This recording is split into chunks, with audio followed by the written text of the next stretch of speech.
It's a question that haunts us all. What happens when we die? Fear suddenly entered our life. Some people say they've seen the other side. And it opened up like a rip in the fabric of that reality. They are no longer themselves. They are no longer in space and time. We believe that the end of life is not well researched, and more research should be committed to this endeavor. Is death the end? There's no scientific proof that there is an afterlife. Or is there something more? It was really a miracle.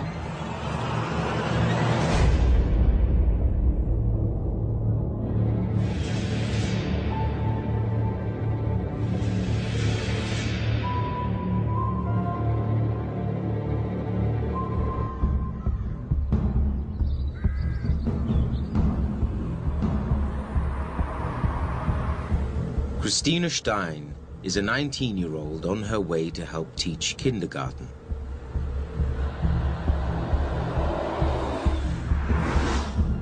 She takes the same route every day. But now she's about to take another journey. One that will bring her face to face with death.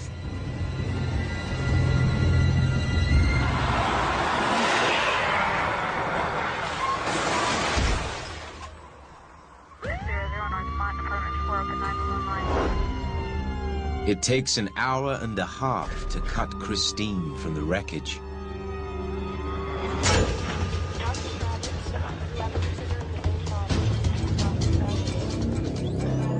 Es war erstaunlich zu sehen, als wir diese Verletzung. It was bad. Her aorta had a huge tear.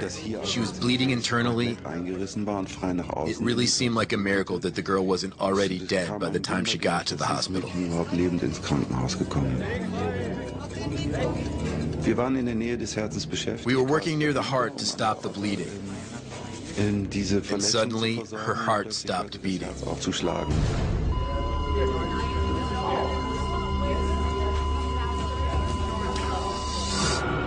On the other side of the world, in Virginia, USA, the Alexander family is about to face their own crisis.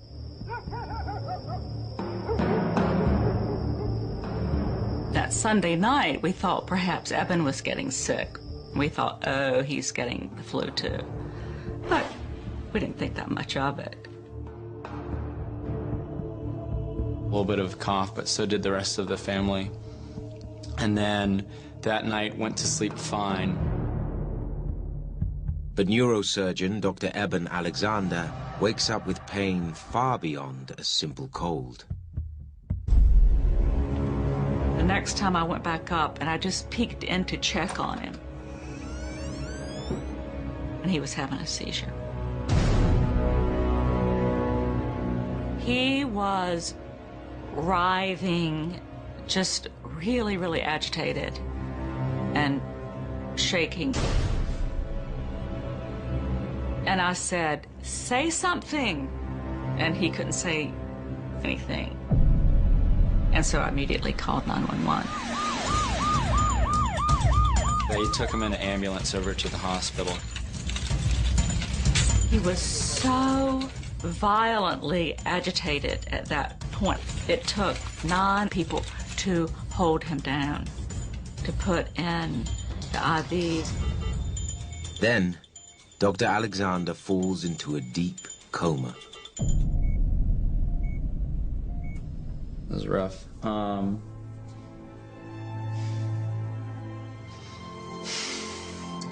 I remember when I first walked into the hospital, I remember very clearly when I first saw him there, and the room wasn't lit at all. And I remember getting close to him and then finally stopping.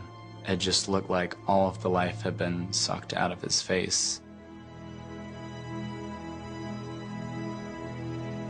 He was in a coma all that time, but there was that one moment, and our priest was there and heard it with me, that we heard him scream, "Help me, God, help me." And I said to our priest, he spoke. But those were the last words that he said. Tests reveal Dr. Alexander has a rare antibiotic-resistant strain of bacterial meningitis. Ironically, this disease attacks the brain, his medical specialty. Somebody in that situation really only has about a 1 to 2% chance of survival. But simply surviving won't be enough. One of the doctors said to me, "I'm really concerned about his mind."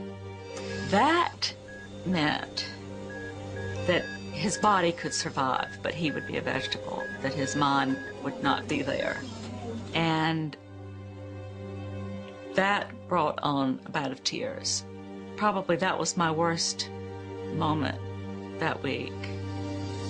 It was just such a mystery because they kept on giving him doses of triple antibiotics and absolutely nothing was responding.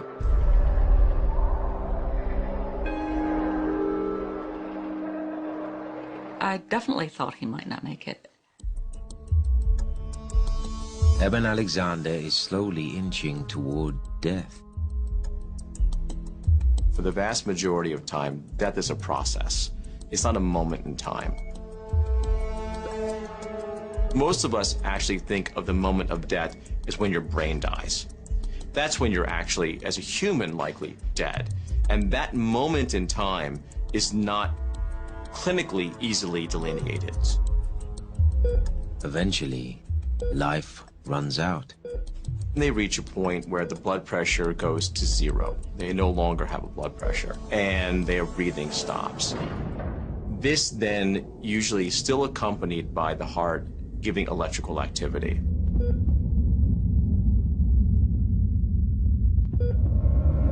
And usually at the very, very end, you'll see a few gasps of last breath. And then you finally flatline. That's when we typically clinically declare someone dead.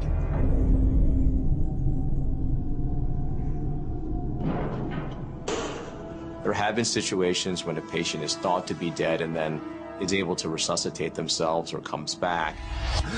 So we're very thoughtful and careful about this process before we declare someone clinically dead. A respirator keeps Dr. Alexander's body alive, but meningitis has ravaged his brain. The most disturbing thing to me was when the nurses would come in and lift his eyelid and shine the flashlight, the pin light into his eyes. He made no response. The pupil didn't get smaller or bigger, and that was not good. Normally, you want to have a reaction where the pupil will constrict, and that means that those parts of the brain that control that are functioning.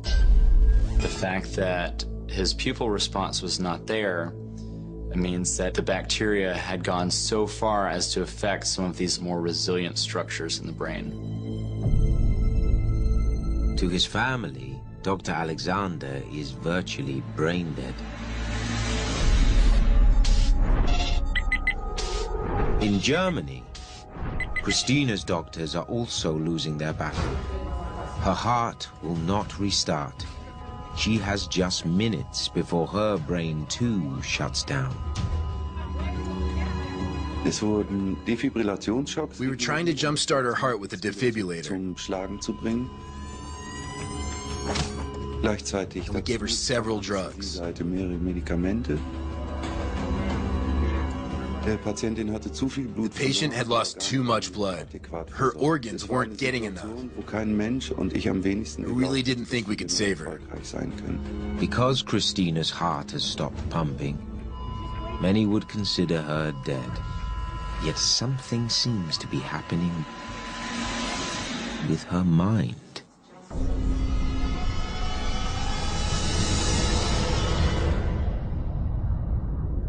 Das nächste, was ich wieder weiß, ist, ja, dass ich wohl unter der Decke. Next thing I know, I was hovering underneath the ceiling of the room. I could see down on myself laying on the operating table. And I saw the surgeons and heard them talking to each other. The scenario was pretty hectic. I realized that this was about life or death. To help understand near-death experiences, some researchers focus on the content of these episodes. A common element that occurs early in near-death experiences is what's called an out-of-body experience. At that time, the person seems to be able to see and hear things going on, but up from the vantage point above their body. Often what they describe are the doctors frantically trying to bring them back to life. Medical science has an explanation for what's happening to Christina. A near-death experience to a neurologist is first and foremost a crisis. Christine's brain was in a severe state of crisis. The switches in her brain that control consciousness malfunction. And it enters a very unusual, a strange borderland of consciousness where it blends waking consciousness with REM dreaming consciousness.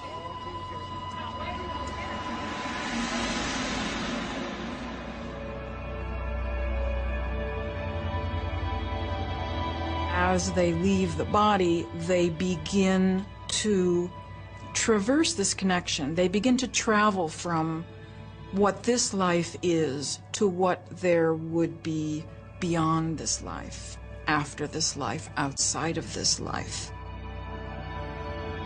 I can't exactly describe how I got from floating under the ceiling to this special place that I went to. The whole world I found myself in was engulfed in a very warm, brilliant light. The bright light that so often accompanies near-death experience to a neurologist means that the visual system has been very strongly activated. There are many ways to activate the visual system, and among the strongest is REM consciousness. Christine's awareness of these heavenly realms is classic. Near-death experiencers often describe realms that are beyond earthly in their beauty. They often use the term heavenly realms. It looked similar like Earth, but all the colors were much brighter and friendlier. Absolutely beautiful. And the ground felt like cotton, very soft and warm. I know this because I wasn't wearing any shoes.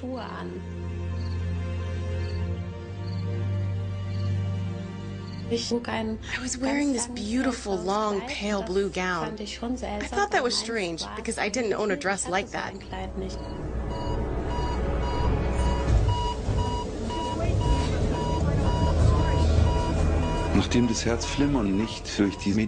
We couldn't get her heart going again. Medication and electric shock didn't work. All hell broke loose. We had to switch to manual heart massage.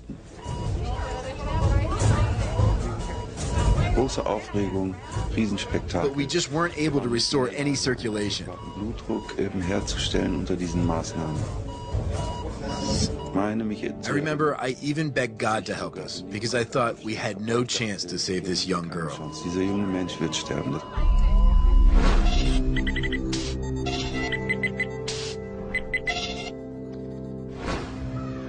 In Dr. Alexander's hospital room, there is also little hope.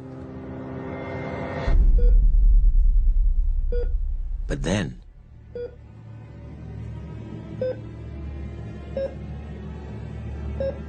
on Friday, day 5, I felt that he was probably squeezing my hand. He would kind of try to open his eyes. It was so amazing.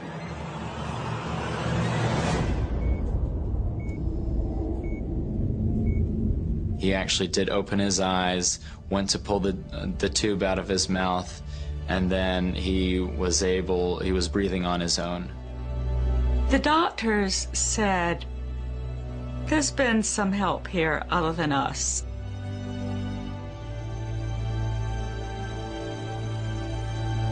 We hardly knew what to do except to bask in the miracle of his being here.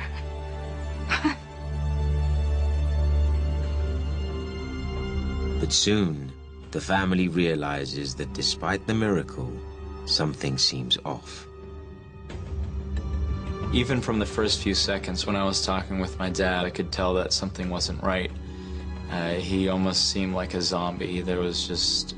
He wasn't the same person. He didn't have the same amount of life in him that he had before.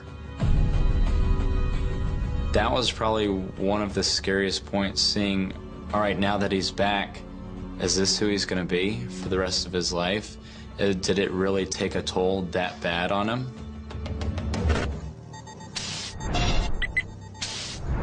In the German city of Koblenz, Christina is going deeper and deeper into her near-death experience. Ich habe ganz viele Menschen gesehen, und ich habe sie nach meinem Namen rufen. I heard somebody call my name.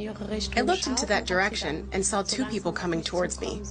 And I recognized them, although I didn't really know them. Wobei ich sagen muss, sie waren mir eigentlich They were my grandparents. I had only seen them in pictures because they had both passed away a long time ago. In dem Moment, als sie dann auch meinen Namen sagten und sie auch so aussahen, wie ich sie von Bildern her kannte, war mir klar, das sind meine Großeltern. We have scores of near-death experience accounts that describe meeting someone during the experience that they instantly recognize, and they know it was one of their deceased ancestors or someone who's part of their family. Sometimes it's a deceased ancestor they never even met, someone who died even before they were born. I suddenly realized I was in heaven. I knew it because I had met my dead grandparents, and I had learned as a kid that when people die, they go to heaven. And really, what else could this place be? What kind of thoughts do you expect a person to have when they're facing their death? It seems very natural that they're going to think of loved ones, both living and dead. Very often in these unearthly or heavenly realms, people will interact with other people that appear very much like they knew them during their earthly lives, but with one important difference. Even if the person had been very chronically ill when they died, people in near-death experiences that are encountered are essentially always picture-perfect health. Besides my grandparents, I recognized two more people I knew among the crowd. Both had been sick and passed away, but in heaven, they were healthy. And this goes for everybody I saw. They were happy and beaming, all smiles. So I understood that all dead people are in a very happy place here. Christina's vision of heaven was peaceful. Dr. Alexander says he too went on a journey during his coma, but it was very different from Christina's. I existed in this underground, boiling, muddy, surrounded by dirt and mud.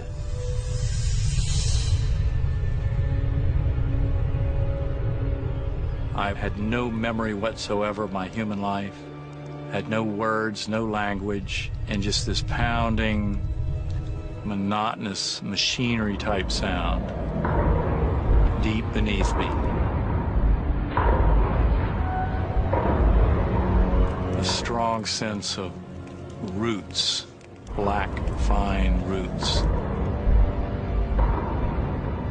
It seemed to go on for years and years, if not eternity.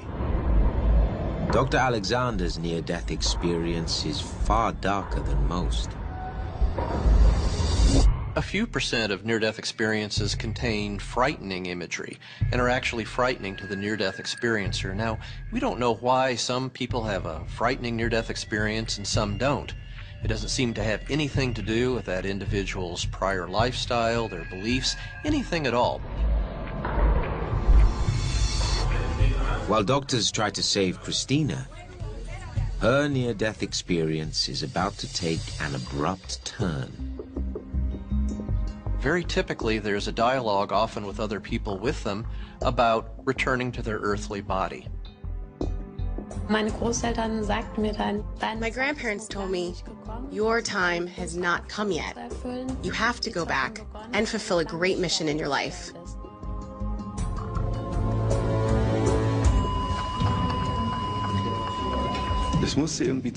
Finally, I was able to apply the clamp above the tear in the aorta. We regained a little bit of blood pressure. Then her heart started beating again, and we could stabilize the circulation with blood transfusions and medications. Woran ich mich erinnere, ist, dass ich dann unterschauen konnte. I was able to look back at myself on the operating table, and I heard the surgeon call out, "We did it! We got the girl back!" Wir haben es geschafft, wir haben die Kleine wieder. Es war so, als ich geweint habe bei der I Verabschiedung. cried when my grandparents said goodbye, because I wanted to stay with them in heaven.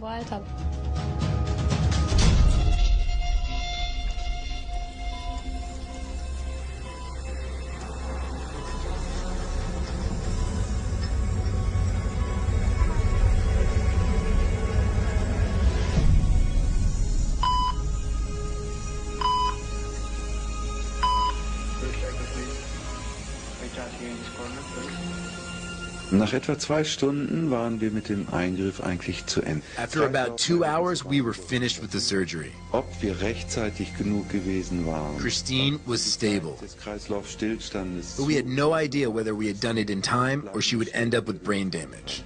Das war zu diesem Zeitpunkt noch vollkommen unklar. Ich entsinne mich, dass sie I remember Christine crying during recovery. It is very unusual. Normally you don't have people waking up in tears. Natürlich verwirrt. War auffällig. War sehr auffällig. Christina does recover and claims she has a revelation. Also ich weiß, was ich erlebt habe. I know what I experienced, and I know with absolute certainty that I didn't dream it. This was not a dream. My near-death experience really happened.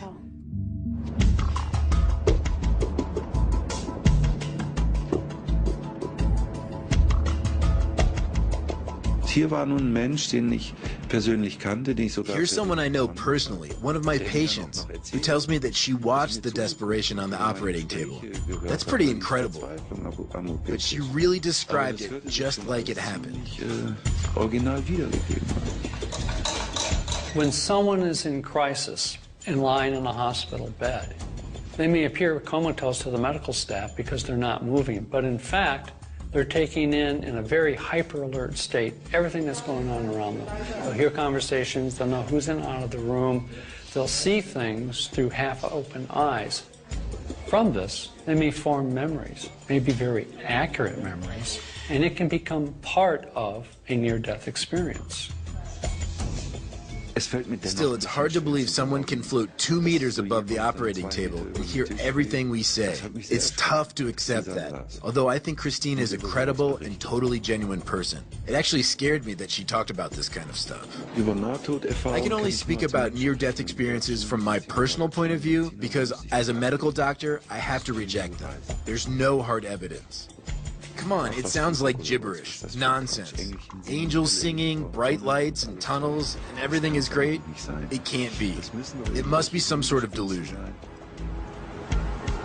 Also ich kann ganz klar sagen, ich glaube an den Himmel gibt's. Heaven exists, even though science can't prove it.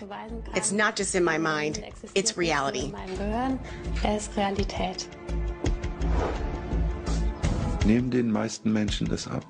I believe that most people who say they've had a near-death experience did have some sort of experience. But I don't think it's reality. More like hallucinations caused by dying brains. If Christina's experience was a hallucination, she's not alone. Millions of people have reported having near-death experiences. The term near-death experience is somewhat of a misnomer because you don't have to be medically near death. We found in our research subjects that One of the most common causes of near-death experience was fainting. Near-death experiences can occur under a multitude of circumstances. Cardiac arrest is a common one. Auto accidents, illnesses, surgical complications. For people that are resuscitated from a cardiac arrest, meaning their heart stops, about 10 to 20% of these people will describe a near-death experience. Dr. Long's research shows that almost all near-death experiences are reported as joyous, and that only a small percentage begin like Dr. Alexander's underworld nightmare.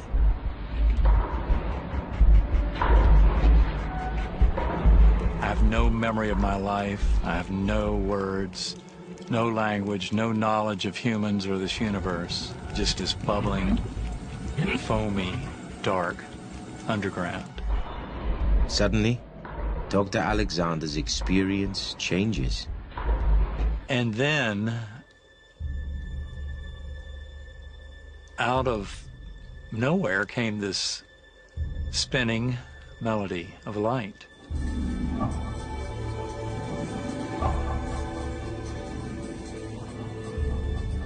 And it opened up like a rip in the fabric of that reality. And I was coming up out of this darkness into this beautiful, verdant valley.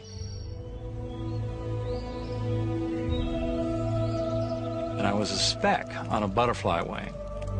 And these choral chants would come to me as these colors in the billowing clouds against the deep blue black sky.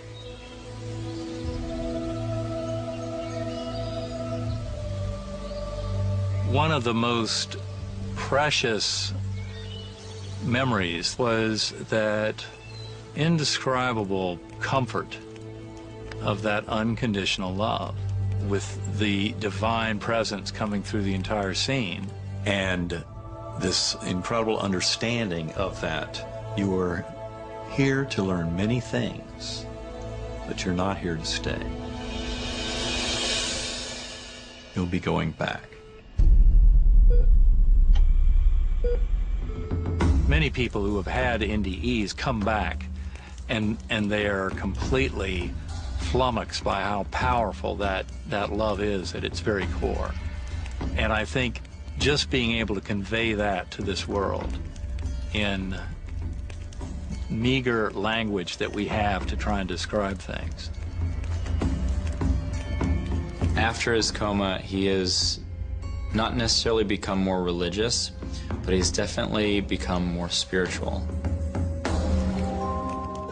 Eben Alexander and Christina Stein nearly died. Their traumatic experiences propelled them into a select group. People who believe they've glimpsed the afterlife. The similarities of the stories are very striking. Undoubtedly, past personal experiences and shared cultural experiences color a near-death experience. We draw upon memories in near-death experience. In fact, that's one of their prominent features. Understanding death as part of religion, I do think it has been a major influence in getting people to consider the idea of whether or not there is more beyond life. It certainly is integral to religion. It has been a major factor in developing religions and in influencing what we think and how we feel about life after life. There is cultural conditioning that occurs from birth. If a child is attending Sunday school and is immersed in religious teachings, it's not a surprise that they would see Jesus if they had a near-death experience. And Dr. Nelson believes there is a more basic reason why near-death experiences have similarities. People have similar near-death experiences because they have the same underlying biology producing these experiences. In fact, one researcher may have recorded the brain generating a near-death experience.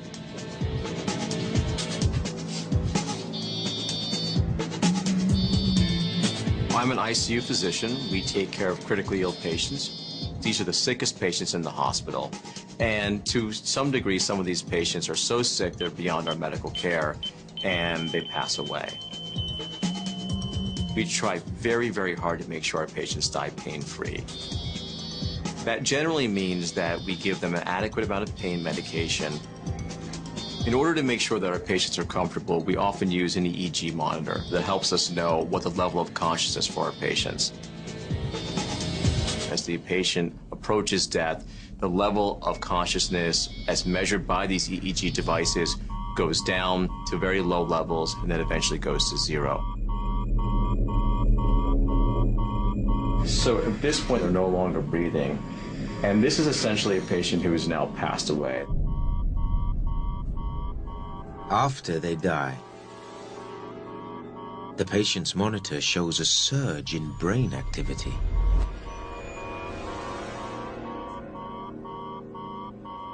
The level of spikes that we see are comparable to a person who's wide awake and talking. This spike often lasts 2 to 3 minutes. And I want to impress upon you how amazing this is to be sitting at the bedside looking at a patient who is effectively dead, who has an EEG monitor at the level of someone who's awake, alert, interacting with you. This is a very striking finding. The reaction from the physicians and the staff and the nurses to this spike was quite variable. Some thought it was quote-unquote spooky and didn't understand what to make of it. The timeline for the spike is that it almost always occurs as the person's blood pressure goes to zero. We have yet to see this occur in a patient who has a normal blood pressure. We speculate that for some patients who are resuscitated and recall this event, that this could form their quote-unquote near-death experiences. I do think some of this research makes them think that there might be an actual physiologic basis for this, and it's not something which they just imagined.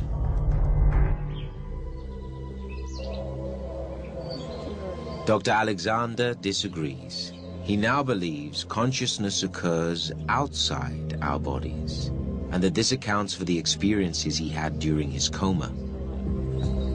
I'm an academic neurosurgeon. I spent more than 20 years in neurosurgery at major medical centers.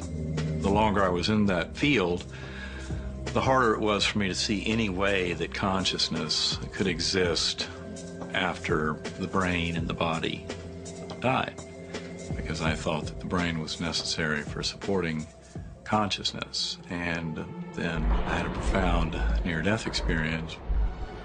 And the profound thing was that there was no place in my brain for that to all occur. Dr. Alexander says his meningitis created an accurate simulation of death.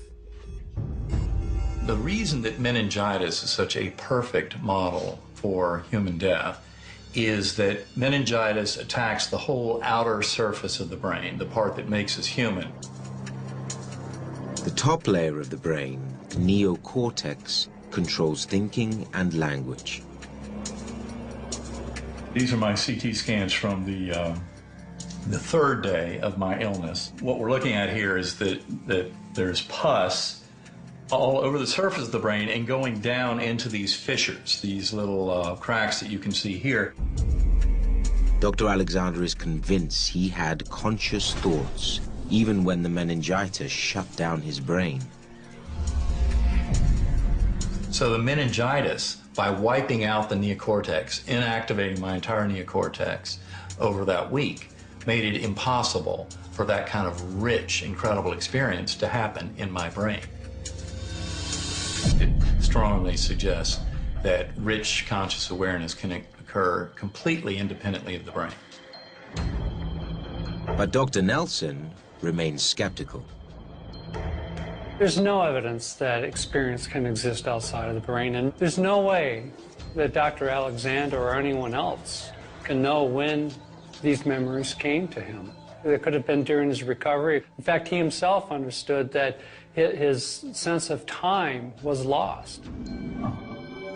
Dr. Alexander and Christina both say that their near-death experiences changed their beliefs. But one woman in Hong Kong says her near-death visions gave her miraculous physical changes. Anita and Danny Moorjani had been married 7 years before their lives changed forever. It was April of 2002, and I felt a lump on my collarbone on my left-hand side, and I went to the doctor to have it checked out. He did a biopsy. The test results arrived 3 days later. We were both sitting in the doctor's clinic, and he just came straight out and said to us that he'd run the tests, and what she had was Hodgkin's lymphoma, which was a form of cancer. I was numb. I was actually really numb. Fear suddenly entered our life like it had never, ever been there before. It continued to progress and get worse and spread throughout my body over a period of actually 3 years and 10 months. I had decided against chemotherapy because I watched my best friend and my husband's brother-in-law both die while having chemotherapy, and it appeared to me that it was the chemotherapy that was actually killing them. Anita takes alternative treatments, but gets worse. My lungs were filled with fluid. I was breathing with the aid of an oxygen tank. I had open skin lesions. I weighed about 80, 85 pounds because my muscles had all deteriorated. And so I just started to come to terms with the fact that I was going to die. Anita's time is running out. On the morning of February the 2nd, 2006, I didn't wake up. The oncologist actually said to me, these are her last few hours. She's not going to make it through the night. If there's somebody you need to call them now.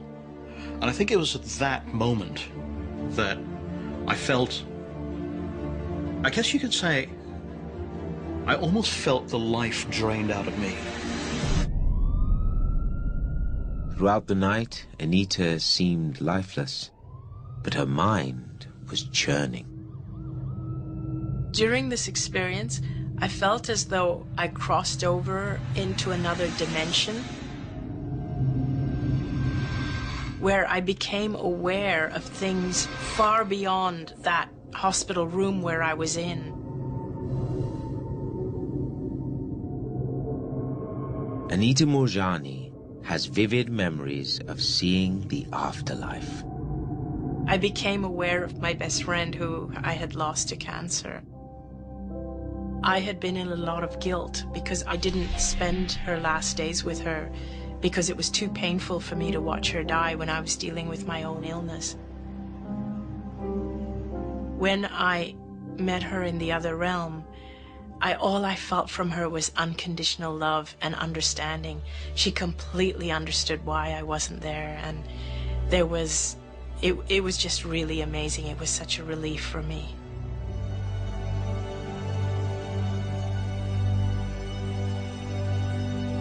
I was given a choice as to whether to come back or whether to go onward into death. At first, I absolutely wanted to go onward into death because this realm was so amazing. It was just so beautiful. And also, I didn't want to come back into a sick body. But then, the next thing that happened was I started to understand that if I chose to come back into my body would heal very quickly. My best friend, seemed to say to me, go back and live your life fearlessly. And it was from that point on that I started to open my eyes and come out of the coma. I guess that was one of the happiest moments of my life. I mean, I could feel myself ecstatic, probably the happiest person in the world, the happiest person in the universe. But Anita's body is still riddled with cancer. I kept saying, I'm going to be fine. I know I'm going to be fine. Don't worry about me. My initial reaction at that point was like, yes, dear. And I was thinking, like any medical professional, yes, there's been damage, there's been oxygen deprivation. But Anita's situation takes another unexpected turn. Even though everybody thought that I was in a coma, I didn't realize I was in a coma because I was aware of everything that was going on around me. When the doctor walked in, I recognized him straight off, and he was very surprised because I started to tell him what procedures he had done on me, and he was very, very surprised. He said, how do you know you were in a coma? When she started telling us things about that had transpired, I mean, it was pretty quick that I realized that, okay, there's something here that's not quite normal. Not quite normal turns quite miraculous. Everybody started to get really, really surprised, and within 4 days, my tumors had shrunk by 70%. And within 3 weeks, they couldn't find any cancer with all the tests they were doing.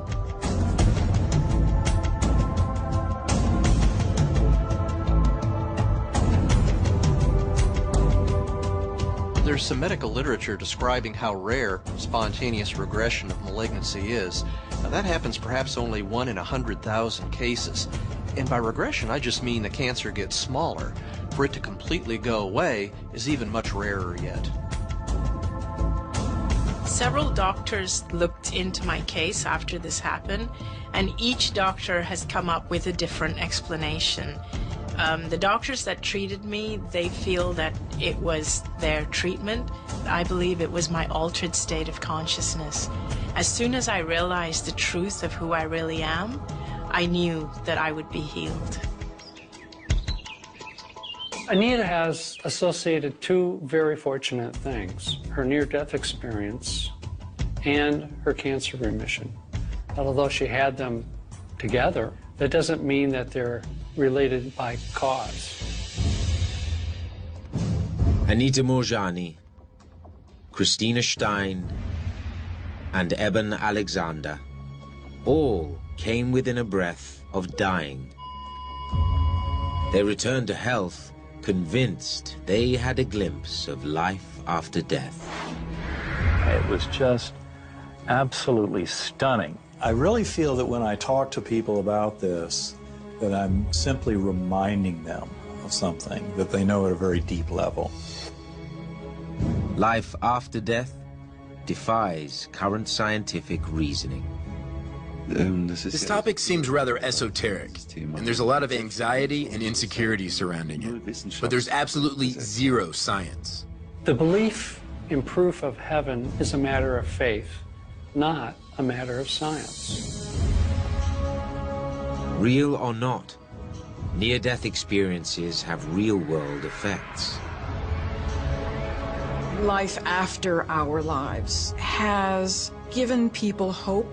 We do know, for example, from psychological studies, that people are much more resilient to the slings and arrows that life hands them. Also ich habe jetzt selber gar keine Angst mehr zu sterben. I am no longer afraid of death. That doesn't mean I wouldn't care if I die tomorrow. It's not that.